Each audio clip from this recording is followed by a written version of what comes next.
Hey everyone, and welcome back to another episode of Sleepwalkers Podcast. I am your host, Chris, and tonight I am joined with Brandon. How's it going? And tonight's a special episode, especially to us, because we're going to be talking about the one of the largest unknown companies in the world right now that is in control of every aspect, almost every aspect of your life. Doesn't matter if you own a smart device, if you're in a third world country, or you're in a yacht, and they have some type of reach into your life, whether you know it or not. And that's why we kind of wanted to talk about it tonight and bring it forward just to share with everyone exactly what's going on with this company. So we'll go ahead and start it off with a little bit of the facts behind the company. So BlackRock is an American multinational investment management corporation based in New York City. It was founded in 1988 by Larry Fink as a risk management and fixed income institutional asset manager. BlackRock is the world's largest asset management firm with 10 trillion in assets as of January 2022. Now, this is a very important fact because this is a larger GDP than every country in the world other than the United States and China. And if you don't know what GDP means, it means gross domestic product. BlackRock operates globally with 70 offices in 30 countries and clients in 100 countries. BlackRock seeks to be the leader in environment, social, and corporate governance, ESG, and we're going to talk about this one more in a bit. The company has faced criticism for worsening climate change, its close ties with the Federal Reserve System during the COVID-19 pandemic, anti-competitive behavior, and its investments in China. BlackRock is the largest investors of fossil fuel companies and So it's Phillips 66, Valero Energy, ConocoPhillips, and ExxonMobil. okay, great. Thank you for looking that up. Yeah, I knew. I'm pretty sure it was all of them, which is why I wrote it like that. But I don't know why I didn't put all of them. So yeah, as Brandon said, it's they're the largest investors in those fossil fuel companies. It's also the largest investor in the world's largest banks, such as J.P. Morgan Chase and Company, Bank of America Corporation, Wells Fargo and Company, Citigroup Inc., U.S. Bank Corp., Truist Financial Corp., PNC Financial Services Group Inc. And anybody that is a working adult or any type of adult will have some type of account with one of these, I'm sure. Other than the fact that they own trillions of dollars of assets and shares, why else should you be worried about BlackRock? And this is where we get into the more important parts. BlackRock is investing in massive amounts of real estate, causing a massive rise in the housing market. It avoids monopolies by having companies own shares in one another, essentially creating bridges between companies called circular ownership. BlackRock owns major media corporations such as CNN and Fox, as well as major social media platforms, essentially controlling the flow of information, which is huge because everything you watch on TV, they actually own a share in it. So we'll get to why that's significant in a bit. After the 2008 housing crisis, the Federal Reserve hired BlackRock to clean up the mess of bailing out giants such as the Lehman Brothers, Citigroup, AIG, Fannie Mae, and Freddie Mac. BlackRock controls what we buy, sell, consume, and can even decide where we live. And like I mentioned, we're going to actually discuss that more openly in a bit. And moving down the list, being one of the largest companies, it's not hard to believe that they actually own practically every politician in the US. Every major politician that has some type of position of power, they can be considered to be under BlackRock's influential sphere. Many people consider Larry Fink to be the Wizard of Oz or the man behind the curtain pulling the strings. Currently, BlackRock has 3 executives inside President Joe Biden's cabinet. It is said that BlackRock creates shadow cabinets prior to any incoming presidential transitions to power. BlackRock is unofficially considered the 4th branch of the government by the media and those in the finance industry. BlackRock is so efficient in helping world governments by using a technology platform called Aladdin, which can operate more than 26 trillion in assets. Aladdin is made up of over 5,000 supercomputers that acts as the central nervous system for the world's most sophisticated investors and asset managers. Now, I know that's a mouthful and a lot that came out there, Brandon. On the surface, definitely seems like an evil company, but in my opinion, the further more you peel back the layers, they're actually, I think they're worse than evil. They're like Disney evil. Yeah. So, so Brandon, let me ask you this: from your research and just from what you know about this company, why is it that we don't hear about them more in the media? I honestly believe the reason we don't hear about them more in the media is it's almost like BlackRock is. I know everybody likes to call there's a secret branch of the government or politicians that are the deep state and control everything. To me, it seems like if anything, BlackRock would be the deep state. They're the ones that are pulling all the strings behind the scenes, dictating policies, trying to push things in a direction that benefits them and only them. So that's why you probably haven't heard of them. Besides, if you look at your 401k portfolio and you're like, oh, hey, this company's killing it, I'm going to invest my money here because they're returning 30%. Well, they were till last year. Thanks, Joe Biden. But anyway, so yeah, because they don't want to be the front figure. They want to work in the shadows and direct stuff where nobody can see them doing it. Shadow government. That's very well said. It only makes sense too, right? Being that they own all these companies, they can pretty much say, hey, we don't like this candidate. What can we drum up? What can we drum up? What type of opposition can come from them? And I know a lot of people here are going to be like, well, you're just attacking the left or you're just attacking the right. And, let me put this as clear as possible. On this podcast, we are unbiased and we don't lean towards left or right. We only read toward what is really happening, real world applications. And that being said, neither do they. Right. BlackRock doesn't have a side. They are the side. If it doesn't matter what candidate gets in there or what CEO takes office or what bank manager is being run through the system the next day or, what senator is going to be taking power next, as long as they conform to their agenda, they're going to win. Yeah, pretty much. I mean, if you look at it over almost since I've been of voting age and being able to pay attention to the last 18, 20 years, nothing ever changes. Every 4 years, everybody's like, oh, we're changing, hopes and promises, and nothing ever changes. This stuff just continues on the track. And so it just leads me to believe that somebody like BlackRock is behind the scenes controlling all the politicians, and they'll let stuff go a little bit one way or a little bit the other way, so it feels like we have control of what's going on with our lives. But that's not the case. I mean, you can tell everything's on a one track. It's like a train track, one direction, and it just is what it is. There's an agenda, right? Of course.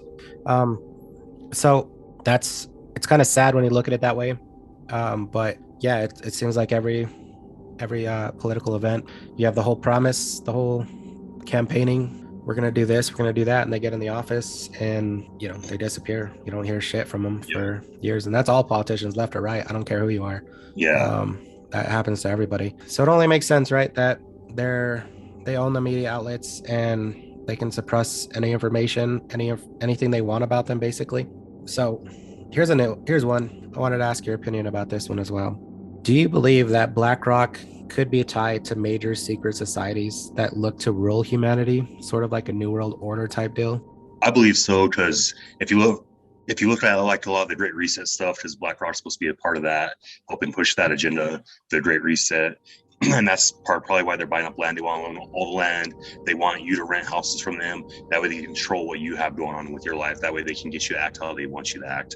I almost think of BlackRock as, I don't know if you've watched any of the anime stuff, but in anime, it's never really like the government that's the bad guy. It's always the corporations. It's the evil corporation want to control stuff. And so I almost feel like BlackRock is a corporation of anime. It's that's how I look at them. Could you now we're going to go a little bit off subject here, but can you delve into the Great Reset? So the Great Reset is the Economic World Forum's pretty much agenda by 2030 as a way for them to get people to be what they call more socially responsible. People weren't going to own land or anything anymore. You were going to rent. I think one of the quotes was, you'll own nothing and you'll love it, or whatever. So however they said it. I'm going to look that up, but I'm pretty sure that was said by Charles Schwab. Right. Yeah. So here and if I'm not mistaken, I believe Larry Fink, the founder of BlackRock, is actually a part of the World Economic Forum. Yeah, I would imagine so. I'm pretty sure I read that somewhere. Klaus Schwab.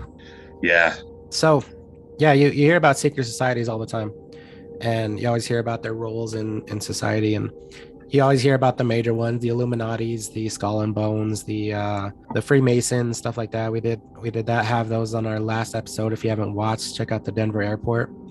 There's a lot of symbolism with stuff like that, and in my opinion, these there are secret societies. It's just you might not have ever heard of them, yeah, or because honestly, up to this point, and I've been into this stuff for a while, I had never heard of BlackRock, and they've yeah, been around for a while. yeah. The only way I knew about them was from my 401k. I mean, it's just something on there that was doing really well. I was like, oh, I'm gonna throw some money in this. And that's the only I didn't. Probably should have researched into what I was actually investing in, but it's besides the point. That's crazy. And the fact that the company, I'm sorry, the fact that the government asked them to handle the bailout of those giants such as the Lehman Brothers, Yeah, Citigroup, AIG, Fannie Mae, Freddie Mac during the housing crisis kind of goes to show like what their position on them is. Probably because, as I mentioned before, is they create a cabinet yeah, inside of every presidential race, left or right. And to them, that's why they don't care which side wins because they're coming out on top either way. yeah, It brings me on my next point. So, do you believe, or do you believe it is possible that there is a secret government agenda, which is why they will never expose any ties that they have, such as, and let me explain that a little, meaning that's why you're never going to hear the government, that's why you'll never see the government try to take them down or stop them in any way, is because they pretty much are that fourth shadow government. Do you believe that this could be? Do you think this could be possible? I do. I don't know if I would call it a secret government agenda because that makes it sound like our politicians are in control of what's going on and they're the ones dictating what's happening. So I don't necessarily think I would call it a secret government agenda. But I definitely believe there's the easiest way to say it's like there's a deep state that controls the government that is pushing an agenda. That's how I look at it. I Good think point. that's I think that's the better way to call that. Because there is just so much. Well, I guess maybe not so much in Congress, but like if the president changes every 4 years, every 8 years, so it'd be really hard for an agenda to be pushed through that Congress and the Senate more or less, and people seem to stick around forever till they die. So there could be some people like moles just sitting in there that are really deep tied in and get all the family kickbacks and everything. So I guess maybe I am wrong. Maybe there could be some secret government agenda through Congress and the Senate, and probably the same thing with like Parliament and everything else in all the other countries. So And totally. And, my personal opinion, I definitely think there is a type of government agenda where they have planned out some type of end goal. yeah, And I know we've talked about this a little bit. Do you want to care to elaborate on that more? I guess another way it could be too is so you got certain senators that get on committees, and these committees dictate policy and everything, and the way bills and stuff like that are going to get pushed. So I guess with BlackRock, as long as they could get their hands on the right senators, they could definitely start pushing their stuff, start pushing their ideas. And I don't necessarily even think that BlackRock has. I think their only agenda is to control humanity. They don't care. Like they don't care about the government, or they don't care about the environment. They don't care about people. They just want power and control. So they're going to do whatever they can to get regular people fired up and fighting each other, so that way they can be our overlords, doing whatever they want and controlling our lives. That's a great point you bring up because there's a theory going around that BlackRock was so powerful, and because they had their hands so deep in the cookie jar as far as buying up the housing market across the entire United States, and I'm pretty sure across the world. The theory goes that BlackRock is the one that triggered the 2008 financial crisis, simply because they had all those properties and they were able to mess with the market. Yeah, I'm not going to go too deep into the nitty gritty on that because I don't know too much about it as well. But a company that has that much capital behind them and has the possibility of having this outreach into major banks, the U.S. government, it's totally believable that they could have triggered some type of financial crisis. And as you were saying, they only care about having control. Yeah. And I know this is going to be way down the rabbit hole, and a lot of people might jump ship from what I'm about to say, but there, I know I do recall specifically as I watch a lot of world events, and around the time that the pandemic came about, there was a lot of civil unrest throughout the world. There was riots everywhere on every major continent, Yeah. and then you turn around and there's a pandemic. We already know that the pandemic wasn't caused by some dude eating a bat. It came out of the lab, pretty much. And if you don't believe this, then you need to go look up the facts for yourself. Anyways, jumping back to our topic. So yeah, totally. Every time that the public seems to get unruly or civil unrest starts sparking, then they trigger a collapse. I forget what they call it. It's not a depression. It's a recession. Yeah. They go and trigger a recession, and because they're that big, they may able to do it. So, what do you think the future holds for us, given the path that BlackRock has given us? I think a lot of it's going to be, subservience. They're going to, if you look at them buying up all the houses, they do it. And it was essentially what they've done with the housing market now, and not just BlackRock, but like Zillow, all these other places, is they bought up the housing, drove prices through the roof, priced out middle America from being able to purchase a home, or people that can purchase homes now are now house broke. They don't have money to do anything else. So eventually we're just going to be relying on them for everything. Bill Gates is buying up all the farmland and all that type of stuff. It seems like I saw like there's a lot of cattle dying right now. There's Saw that. a bunch of chicken farms, like some of the country's biggest chicken farms, just accidentally catching on fire, burning down. So there's gonna be food shortages. There's gonna be all kinds of stuff. I think that's their goals. They're gonna just try and push it to a point where we rely on them for everything. So Complete control. yeah, food. You don't own anything ever.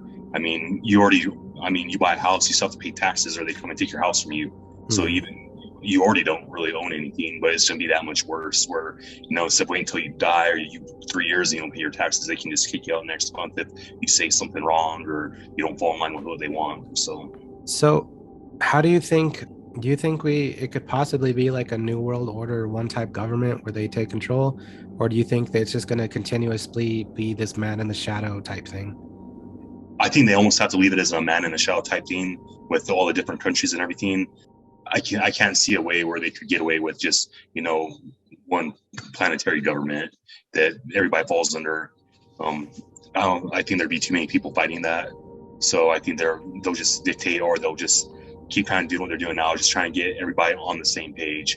So it's almost like it is one planet, but you still feel like you have some individuality. It's probably gonna be the best way to keep people, not going to war against them, pretty much. You know what? That makes a lot of sense. How difficult would it be to control the entire world versus in the shadows running everything? From what you watch, from what I watch, from what our kids watch, from what we eat, all those plants mysteriously catching on fire, all of the land being bought up by them and Bill Gates, by crooked politicians and these dirty pedos that escape from punishment as the kingpin gets hung in jail. Yeah. And they just continuously move in the shadows, and it doesn't matter because even if you did, they're too powerful to, the way I think about it is this is if it was true about the 2008 housing financial crisis, and if they were the ones behind that, the government realized that even if they were to step into this, that they would be unable to successfully remove them from power without causing a worldwide Great Depression. Yeah. Because their hands are so tied deep into it that you'd basically have to rebuild the system just to get it back to, some type of status quo. And that's not to say and that would require a trusting government, and especially if you think you have a candidate that gets in mind, but you have everybody underneath him chopping at their feet. Yeah. That might never happen. Yeah.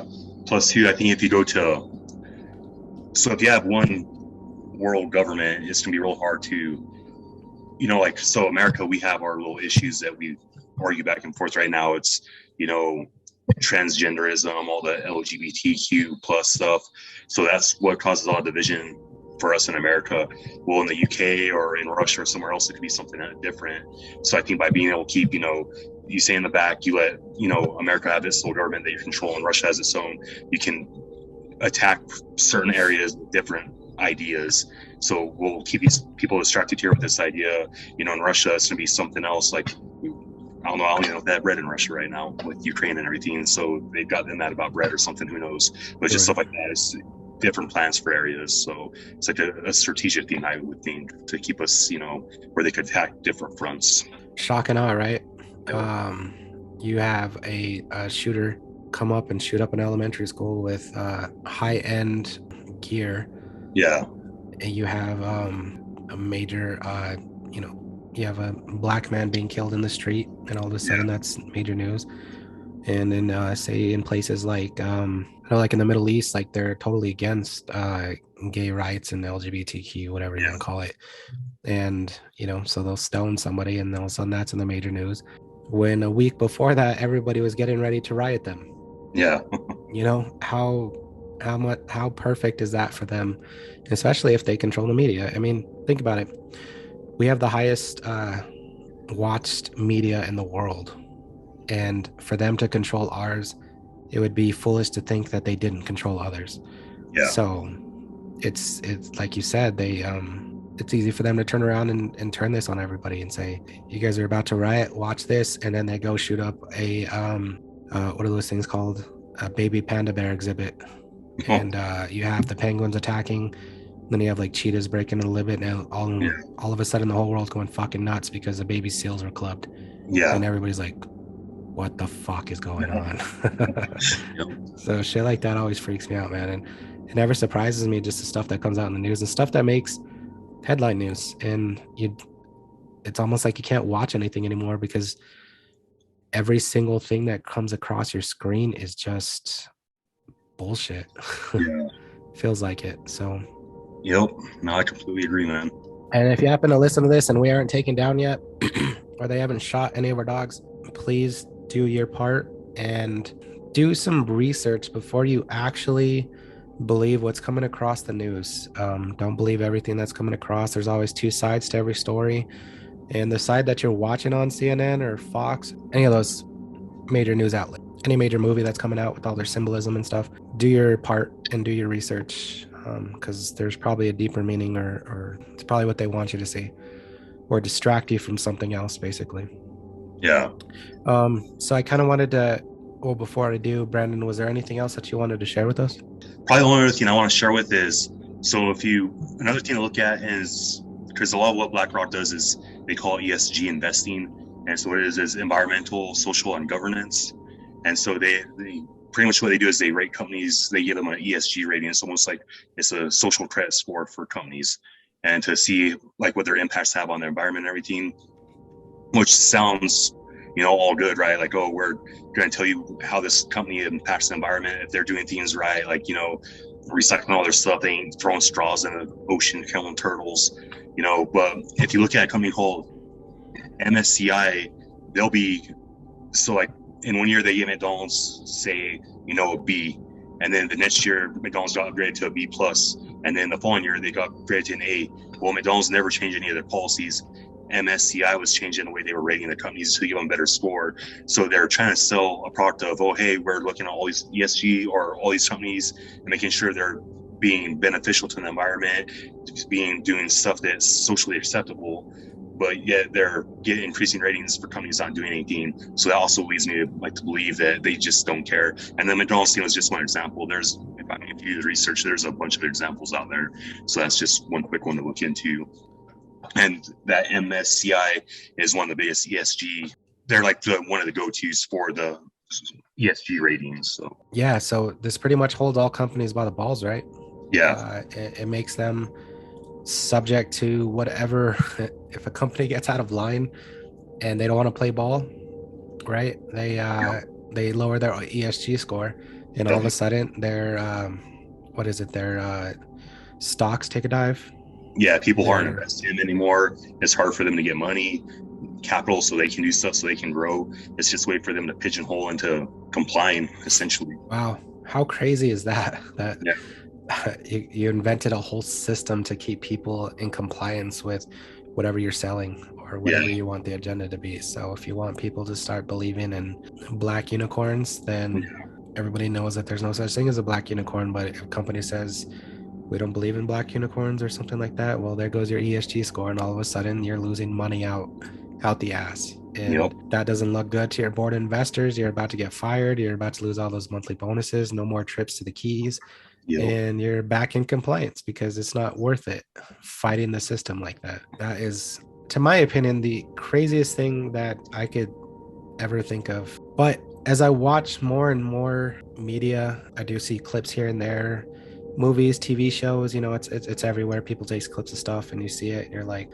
what would possibly compel that company to make something like that? And maybe that's the new agenda. We yeah, want you to start watching this because there's stuff that has came across like our kids shows, and we're like, what in the world is this doing on a kid show? yeah, Kids don't know what the fuck it means. I really don't care, but I do care that it's on my kids show, so now yeah, I'm concerned. yeah, But if that company was forced, so we're gonna try to straddle the lines here, right? There is, and we're gonna try not to offend anybody, because if you happen to be in any of the one categories, we just would like you to know that this is not targeted towards you.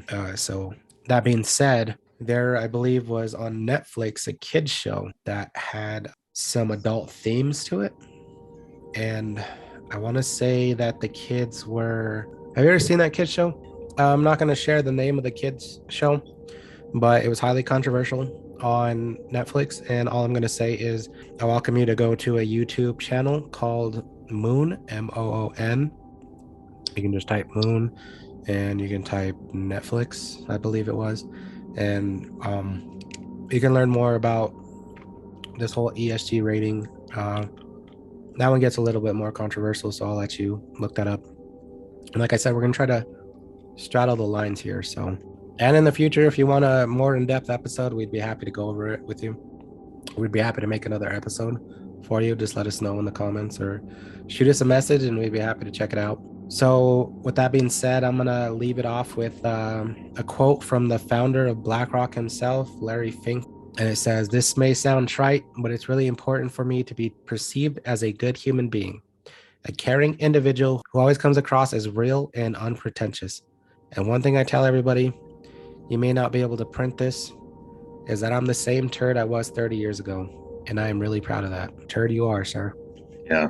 The turd that lost $100 million. Yeah. Well, I guess So that's about 30 years ago now. is that when he lost that? Oh, he was a financial he was something in the financial field, right? He worked for a Yeah, company. yeah. He's a financial advisor in like '88, and he lost Mm. $100 million in like 3 months. And then that's when he turned around and convinced people about this company. He Yeah, started working for BlackRock, and then all of a sudden, yeah, yeah. now 10 trillion fucking running the whole world. Yep. So I'm gonna go ahead and wrap it up, man. Unless you had any other good talking points. No, I think that's about all I got, man. Without, I think we go too much deeper, it's gonna start getting weird. So, Yeah, I know. We'll just keep it simple since we're still trying to grow. This is pretty much BlackRock for you. It is a financial firm that started in 1988 by Larry Fink after he lost $100 million in a previous firm. He took those lessons and created the largest company in the world, basically.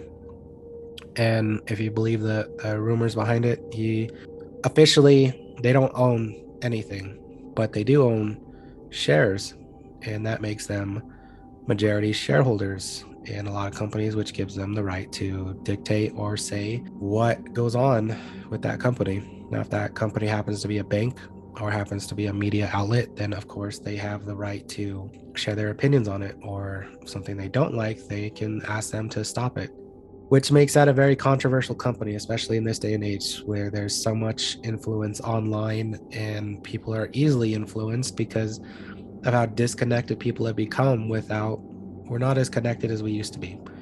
Everybody's on their cell phone or on their tablet or on their TV. I'm guilty of this. But that being said, it's also a company that we should be watching very closely and being held accountable and breaking them up if we have to do that. No company should have this much power. No government should have this much power, let alone a private company. Yeah. Especially one that's not been voted into office or one that can be accountable for their actions by the US, by the public, by any public, really, the world public, if you want to call it that. So we're going to go ahead and end that episode here. We hope that you enjoyed it. We hope that you didn't get offended by anything that we said. It's not targeted towards you, but this is an issue that we all have to face together and not separately. And it doesn't matter what side of the fence you're on. It doesn't matter what you identify yourself as. It doesn't matter what you believe in. What matters is there is a large corporation right now that is telling you, yes, it is telling you what you should think, how you should think, what you should wear, what you should believe in, and who you should hate. And a company like that needs to be held accountable, be brought to justice. Larry Fink, they should shave his head and make him live on the streets like the rest of us. Yep. So that's going to wrap it up for Sleepwalkers Podcast. We would really like to thank you for listening. We would really like to invite you to follow us on your favorite social media platform. Right now, we're currently on YouTube, Instagram, Twitter. You can catch us on Spotify podcasts and Apple Podcasts. We're working on getting onto more platforms. Please like, share, and subscribe for more content. And please let us know what you would like to hear next.